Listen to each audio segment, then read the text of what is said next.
UP कथा विवाद की लड़ाई एमपी तक पहुंच गई है। कथावाचक से बदसलूकी मामले में पहले अखिलेश ने सवाल उठाए और धीरे धीरे बात धीरेन्द्र शास्त्री तक पहुंच गई। अब धीरेन्द्र शास्त्री ने बिना नाम लिए अखिलेश पर हमला बोला है। कोई किसी की हैसियत है कि धीरेन्द्र शास्त्री को बुला ले अपने घर कथा के लिए? किसी का बीपी हाई होता है, वो बीपी टेस्ट कराते हैं। हिंदू होकर के तुम्हें हमसे दिक्कत हो, तुम डीएनए टेस्ट कराओ। आप पता करवा लीजिए, अंडर टेबल नहीं लेते हैं वो धीरेन्द्र शास्त्री क्या? बागेश्वर सरकार को उन्होंने टारगेट किया क्योंकि बागेश्वर सरकार हिंदुत्व पे कार्य करते हैं, सनातन पे कार्य करते हैं। कई कथावाचक हैं जो 50 लाख रुपए लेते हैं। हमारे ऊपर टिप्पणी करने में, हमारे ऊपर वार्ता करने में अगर किसी की पेट की रोटी पच रही हो तो भगवान करे उनकी रोटी पचती रहे। ये कौन है अखिलेश यादव? मुल्ला मुलायम जी के लड़के हैं, मुलायम यादव जी के।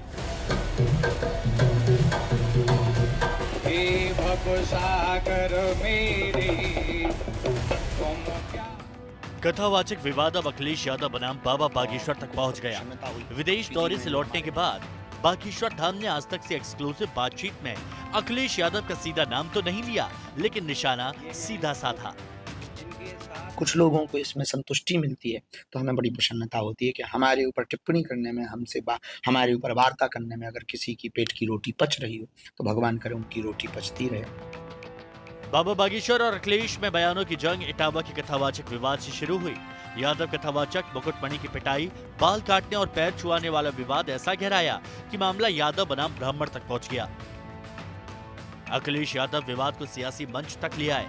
यादव कथावाचक को दफ्तर बुलाकर सम्मानित किया, फिर कथावाचक में अमीरी गरीबी का ऐसा तड़का लगाया कि बात बाबा बागेश्वर धाम तक पहुंच गई। जो 50 लाख रुपए लेते हैं, कोई किसी की हैसियत है कि धीरेन्द्र शास्त्री को बुला ले अपने घर कथा के लिए? कोई अंडर टेबल लेगा वो बाबा पैसे? आप पता करवा लीजिए, अंडर टेबल नहीं लेते हैं वो धीरेन्द्र शास्त्री क्या? कथा बाजने की पता नहीं कितनी कीमत होगी उनकी, फ्री थोड़े नहीं।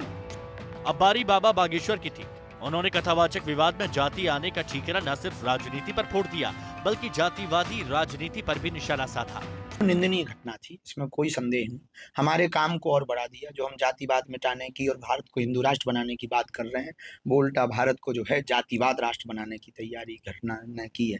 तो हुई तो बहुत बुरी है, लेकिन एक बात हम कहना चाह रहे हैं कि उससे ज्यादा बुरा ये हुआ जो उस पर राजनीति हो रही, राजनीतिक रोटियां सेकी जा रही हैं, टिप्पणियां की जा रही हैं और तरह तरह की बयानबाजियां की जा रही हैं। देखो, देश को, भारत रहने, भारत को अगर भारत बनाना है और समृद्ध देश बनाना है तो आप जातिवाद, भेदभाव, ऊंच नीच, छुआछूत, भाषावाद, क्षेत्रवाद, प्रदेशवाद, इनसे ऊपर उठो और राष्ट्रवाद के लिए जीओ। अखिलेश यादव के 50 लाख वाले बयान पर बाबा बागेश्वर को न सिर्फ साधु संतों का समर्थन मिला, बल्कि बीजेपी नेता भी खुलकर साथ आ गए। देखिए, बाबा बागेश्वर पर वो टिप्पणी किए, मुझे कोई आश्चर्य नहीं हुआ। ये कौन है अखिलेश यादव? मुल्ला मुलायम जी के लड़के हैं, मुलायम यादव जी के।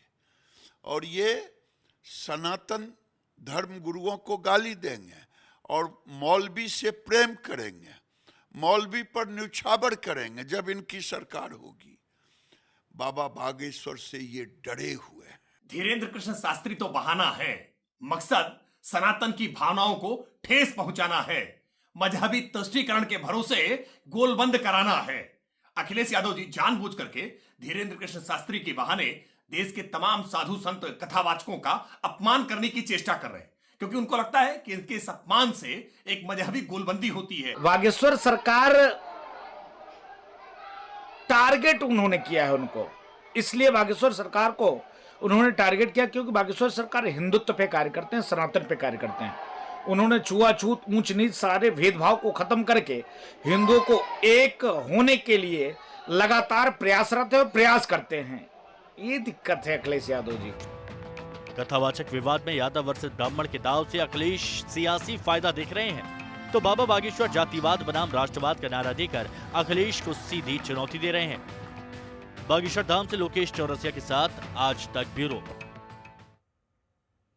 तो वहीं सियासत कांवड़ यात्रा पर भी जमकर हो रही है। समाजवादी पार्टी नेता एसटी हसन ने कांवड़ यात्रा में धर्म पहचान बताने के फैसले को आतंकवाद कहा। उन्होंने पहलगाम हमले से जोड़ा और कहा कि वहां भी धर्म पूछकर मारा, कांवड़ यात्रा में भी यही हो रहा है।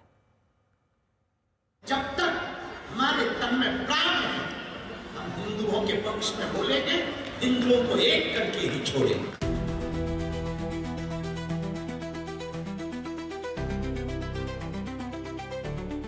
बाबा बागेश्वर, एक बाबा कई अंदाज, कथावाचक भी हैं, अर्जी लेकर भूत भविष्य भी बता देते हैं, हिंदू धर्म के प्रचारक भी हैं, राष्ट्रवाद के कट्टर पुजारी भी हैं।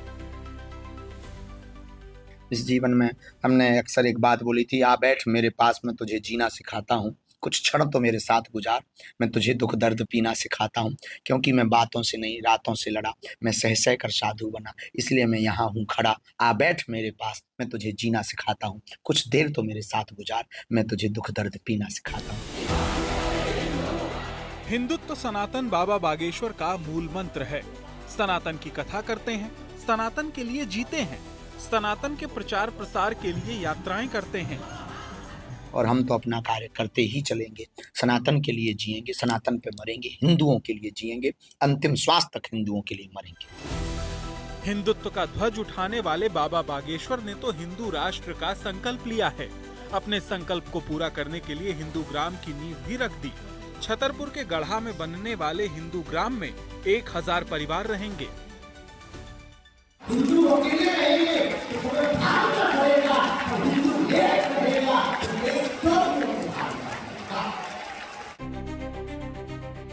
मध्य प्रदेश के छतरपुर में जन्मे बाबा बागेश्वर एक गरीब परिवार से आते हैं। उनका बचपन बेहद गरीबी में बीता। कई बार अपनी कथाओं में इस बात का जिक्र किया है कि कई बार उन्हें भूखे भी सोना पड़ा था, लेकिन आज वो करोड़ों रुपए के मालिक हैं। हम किसी पार्टी के लिए आते हैं या हम वोट मांगते हैं, हम तो हिंदुओं को एकजुट करने आते हैं। पूरे देश में हम जा रहे हैं, कोई नई बात थोड़ी है, पूरे देश में जा रहे हैं। हमारा उद्देश्य ये है, जब तक हमारे तन में प्राण है, हम हिंदुओं के पक्ष में बोलेंगे, हिंदुओं को एक करके ही छोड़ेंगे। अपने दादाजी से बाबा बागेश्वर ने रामायण भगवत गीता का पाठ सीखा, फिर तो इसी राह पर चल पड़े। हनुमान में पुजारी बने, धीरे धीरे प्रवचन करने लगे। उन्हें सुनने के लिए काफी दूर दूर से भारी संख्या में श्रद्धालु आते रहते। काफी लोग तो अपनी समस्या लेकर आते और समाधान लेकर जाते। श्रद्धालु तो यहाँ तक कहते हैं कि बाबा बागेश्वर धाम सरकार में लगाई गई अर्जी कभी भी असफल नहीं हो सकती। आज तक ब्यूरो। तो आपने देखा किस तरीके से बाबा बागेश्वर अब खुलकर सामने आ रहे हैं, कांवड़ यात्रा को लेकर खुलकर बोल रहे हैं और साथ ही जोर दे रहे हैं राष्ट्रवाद पर।